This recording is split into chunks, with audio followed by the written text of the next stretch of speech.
Hi, and welcome to our webinar. And thank you so much for taking the time out of your day to join us and learn about lobbying, a very important tool when it comes to being an effective advocate. I'm Jen Quinn, the Legislative and Political Director for the Sierra Club Pennsylvania chapter, and I'm also our lobbyist, focusing mainly on state policy issues. So why do we lobby? Well, we do it for many reasons. One, we do it to educate legislators. Just because someone is an elected official, it doesn't mean they know everything. Legislators are just typical people, and they're getting bombarded with issues in legislation they often know little about. So educating them is hugely important. We also work to build relationships with legislators. This is also very important because a good relationship means the legislator might be willing to share important information with us, strategies, or even possible bad deals they're hearing about, and they can give us a heads up that will help us in our work. And we can also work with them to introduce legislation we care about. We also try to offer alternatives. Often legislators will introduce something that we can't support. So we sometimes work with them to try to make it better. Or if a bill has good parts and bad parts, we'll again try to support the good parts and work to improve the bad parts through amendments. And of course, we want to influence legislators to vote for our priorities. We care about clean air, clean water, transitioning to clean energy, protecting the public health. So we want to get more legislators to support these priorities. But we don't have a lot of money. We can't buy influence. So we try to educate and provide good factual information and to connect legislators with their constituents, because good legislators want to hear from their constituents, and most legislators want to get reelected. So they want to hear about what matters to their constituents. Lobbying can take many forms, right? Often we think about in-person meetings, and I think those are very important, but there are many other things we can do depending on time constraints that people have and also the levels of comfort you have. COVID has made virtual meetings completely acceptable. A phone call is a quick and easy way to weigh in. So is an email. And letters to the editor are still a vital piece of the puzzle, and social media posts, creating your own or sharing and amplifying others. All of these will let your elected officials know what you care about. So who are we targeting? The Sierra Club lobbies for federal, state, and local policies. But for the purpose of this presentation, our focus is state level policy, where the Pennsylvania chapter does most of its work. So we'll focus on the Pennsylvania legislature. And I stress that this is not Congress or Washington, D.C., but the state legislature, the Pennsylvania General Assembly in Harrisburg. We have 253 total members, 203 in the state House, 50 in the state Senate. It is the second largest full-time legislature in the nation, and our legislative session lasts 2 years, the most recent one beginning January 2023, and it will end the last day in November 2024.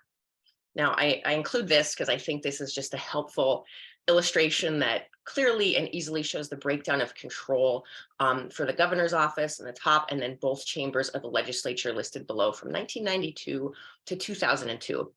I think it's very clear which party has dominated very often the executive and the legislative branches. I don't think most people are aware, but I think this is a really handy graphic and just a quick and easy illustration of who's been in charge for quite a long time in Harrisburg. Now, we did have new legislative maps drawn last year as a result of the most recent census. And here's what those new maps look like. There are 50 state Senate districts. Each district represents between 250 and 270,000 residents. And then this is a look at the 203 state House districts. As you can see, this map is incredibly busy, especially in and around the larger cities. And here, each district represents roughly 65,000 people. So how do we lobby? First and foremost, we prepare. I think preparation is super important. So I would recommend, doing your homework. Learn about the issue, not just how it impacts you, but how it will impact the district where you live and the other people who live there. Do some research. Try to find some studies and data that will support what you're saying. You don't need to be an expert by any means, but having some familiarity is helpful. You can contact advocacy organizations like ours to help you with this. There is a ton of information out there, and so many advocacy organizations are really just looking to help and pass this information along. So feel free to do that. I also suggest, developing answers to questions you think they might ask. Have someone play devil's advocate and ask you tough questions and come up with these answers. It can be very helpful. You also, need to learn about the district and the elected officials, right? You probably know about the district because you live there, but doing some more research, if it's, one of those Senate districts that's a lot larger, it's helpful to have a good understanding of the district. To learn more about the elected officials, a good resource is the Pennsylvania General Assembly website. Here you can see a biography, their committee assignments, a map of the district, bills they've introduced, and past votes on bills. You can also view their personal websites and their social media pages. These are much more in depth and should cover more of their priorities. A quick Google search of their name, and you should be able to find all of these pages. And then on the General Assembly site, from the bills they've introduced and their websites, you should be able to determine some of their priorities, right? Is it education? Is it healthcare? Is it the environment? You might also be able to find some common ground. Do you share a prior career? Did you go to the same college? Is your background similar? Maybe you share some priorities. And it's always nice to start off a meeting with a legislator with a little bit of conversation about common ground, right? It's also nice to be able to start things off with a thank you. If you know they voted yes on a bill that's important to you, or if they've managed to maybe secure grant funding for a local project you're aware of, acknowledge that and say thanks. Another great resource is the Pennsylvania Environmental Scorecard that we produce along with some other environmental groups. This will very quickly show you if the environment is a priority for them. It will also tell you how your meeting will probably go. If you're going to meet with an elected official about transitioning to renewable energy and they have a 0 or a 15%, that meeting might be a little tougher than if your elected official has a 100 or a 90% on the scorecard.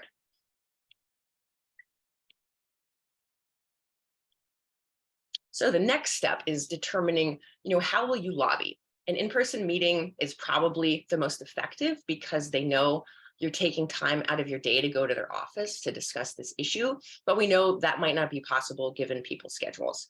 Phone calls, emails, letters are all helpful, especially if there are a large number of them. And video meetings, like I said, are usually always an option now. So first of all, you want to get on their schedule, call their office, identify yourself as a constituent, let them know what you'd like to discuss, and ask to meet with the elected official. If the elected official isn't available, the staff member responsible for covering that subject matter is an acceptable alternative. Next, you want to determine, who will be attending. We know that sometimes with schedules, only one person can attend, but there's strength in numbers, and showing that many people care about an issue is really important. But with that in mind, you do want to limit in-person meeting participants to about 5 maximum. And that's usually due to small meeting spaces. And I've found that meetings with too many people, they just become unruly. And I'd also use this as a good rule of thumb for video meetings. You want everyone to be able to participate without confusion. And then you also want to have something to leave behind, what we call a leave behind or a one-pager. This is, of course, for in-person meetings, but you can also email a leave behind after a video meeting or attach it to an email you send on an issue. Legislators and their staff have many, many meetings every day. So having something that they can review after you've left can be really helpful. They may not remember everything that was said since things are really busy, but they can review this and even contact you if they have questions. Your leave behind should include a brief summary of the issue. If there's a bill involved, the bill name, the bill number, the prime sponsor, information about who cares about this and how many people in the district care about this, and then your contact information, because again, this is about relationship building. If they have a question, they want to know more, they should be able to reach out to you and get in touch with you.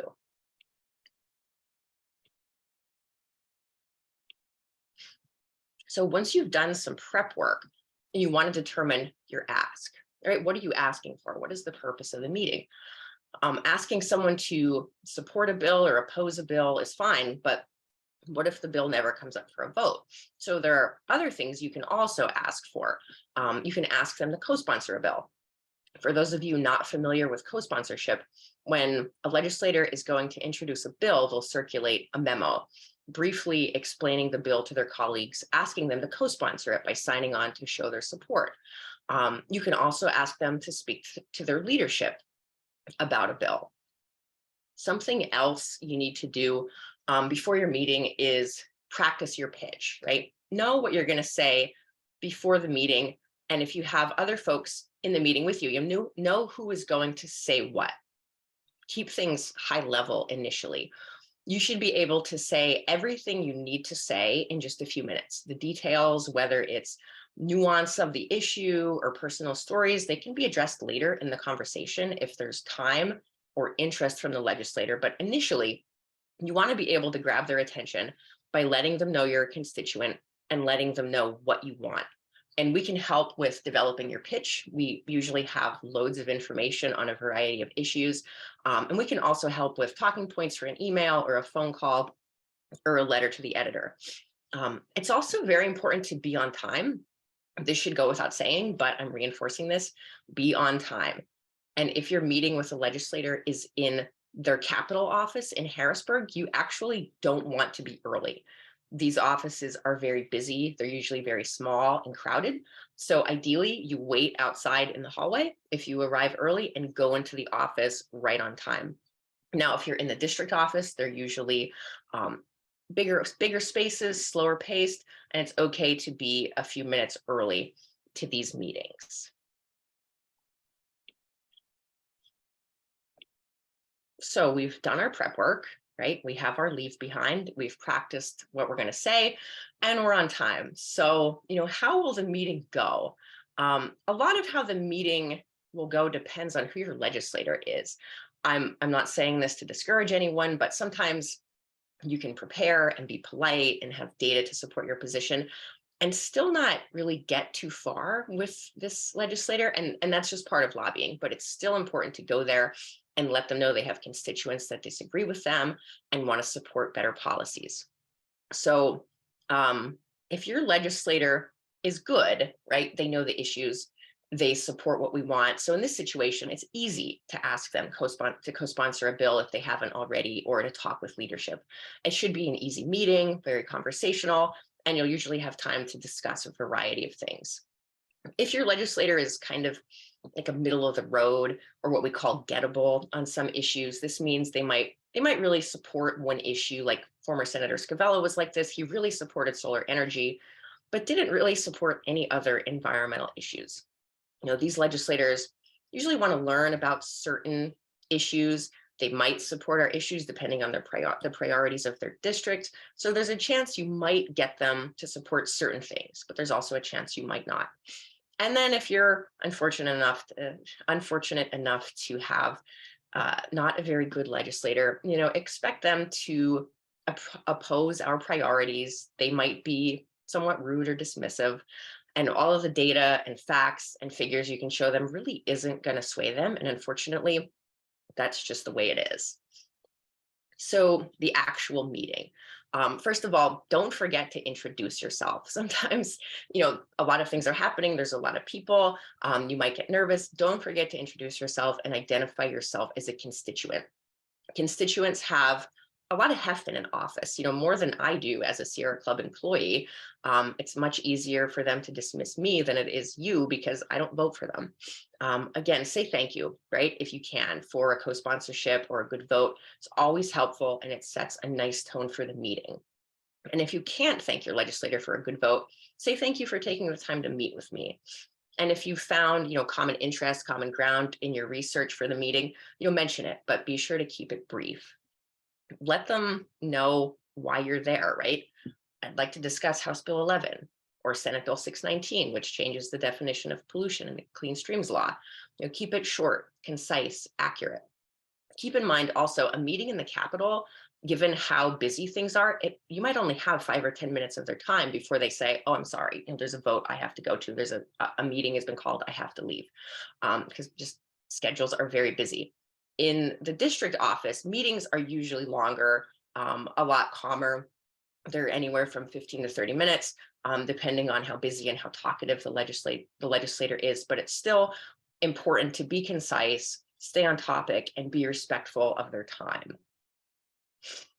So again, once the meeting is underway, concisely discuss the issue. I suggest discussing only 3 or 4 main points. If I wanted to discuss Senate Bill 619, and here is my pitch for Senate Bill 619. This was a bill from a few sessions ago, but we're including it just as a helpful example. Senate Bill 619 will change the definition of pollution in the Clean Streams Law, allowing more pollution into our waterways. I'm concerned because, I'm a kayaker, I'm an angler, I'm concerned about my drinking water. Why does it matter to you? This bill will also allow industry to determine whether they're violating water quality standards. And we've seen that, industries can't regulate themselves. We can't let them police themselves. The chemical plant in our district already had 3 violations that led to a fish kill and a ban on swimming. This bill will make things worse. This bill will also remove the requirements to report spills to DEP and downstream water users. My water well is downstream from the chemical plant. I know the creek provides groundwater recharge to my well. This bill will cause harm to people in your district.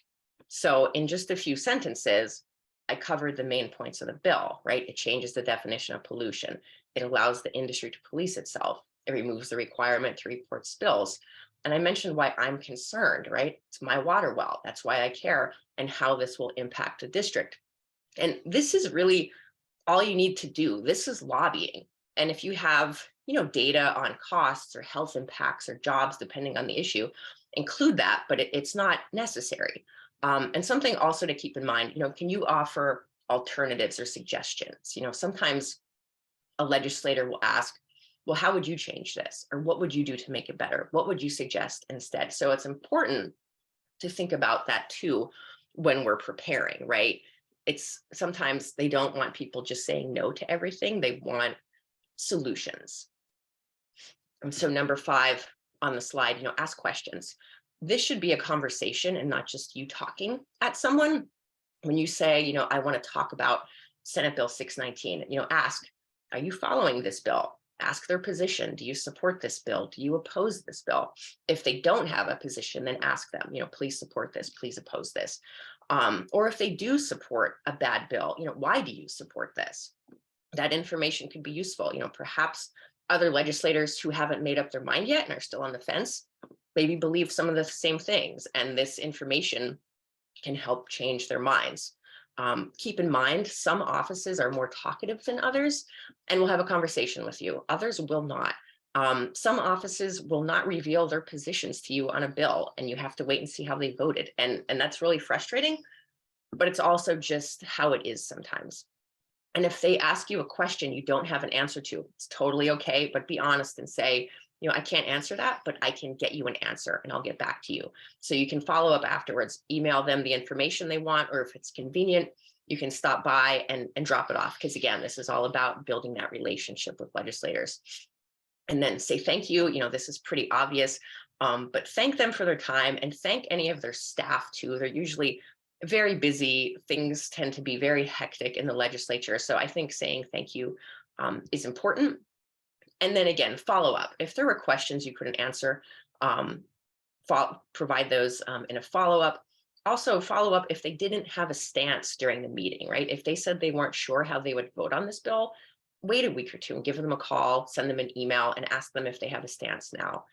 Also, if you have a good elected official you have a good relationship with, or you want to build a relationship, you can follow up by asking them what else you can do to be supportive, right? A letter to the editor on this issue, organizing an event to support them. Because again, all about building relationships and letting them know that, we're here to support them, especially the good folks. And then I'll just add a few more bits of advice I've found to be helpful. Take notes. Very often, a lot can be said during a meeting, So it's really good practice to write things down so you can review things later for the sake of clarity. Also, be mindful of time. I said it before, but being concise is really important.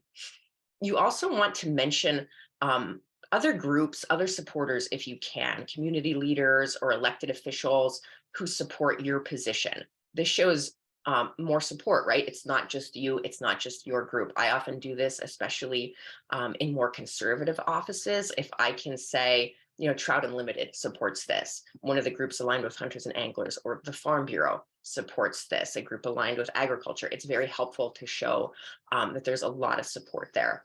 And I've also just included some good rules of thumb on this slide. If someone is already a supporter, someone who votes our way, let's work to make them a champion. They can and should be outspoken leaders on our issues, but we need to support them, right? They need to know that the people in their district want them to be these champions. If they're one of those middle of the road gettable folks, we need to show a lot of support for our position and how this will impact their district, and let them know, we want you to support this. We need you to support this. And having their constituents weigh in can help sort of move the needle with them. And if your legislator, unfortunately, is not very good on environmental issues, it's important to let them know their constituents disagree with their position, but we don't want to waste time on someone we can never get. It's better to focus on those who are gettable and making supporters become environmental champions.